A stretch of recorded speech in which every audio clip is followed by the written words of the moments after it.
I'm not going to ignore, the racial aspect got thrown into the media. Players. Remember when everyone said no one wanted to play in Indiana? Well, DeWanna Bonner just blew that narrative to pieces. The four-time All-Star literally said that toxic environment myth, consider it destroyed. Not exactly what Shereyl Swoops predicted, is it?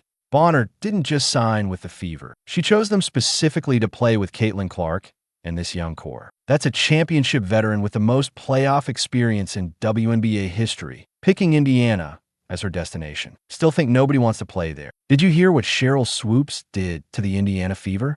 It wasn't just a casual critique. It was an all-out assault. Swoops went on national platforms claiming Indiana's locker room was so toxic that veterans were actively running away from the franchise. She painted this picture of a team so dysfunctional that no established player would ever willingly join them, and the timing couldn't have been worse. See, Swoops launched these missiles right when the Fever were actually turning things around on the court. The team had been making significant improvements in the second half of the season, finding their rhythm and developing chemistry. But instead of acknowledging this progress, Swoops doubled down on her narrative that Indiana was basketball. Swoops doubled down on her narrative that Indiana was basketball purgatory. What's wild is how quickly this narrative spread. Social media exploded with hot takes echoing Swoops' claims. Suddenly, everyone was an expert on Indiana's toxic environment despite having zero inside access. Posts and videos multiplied across platforms, each one amplifying this idea that poor Caitlin Clark was trapped in basketball hell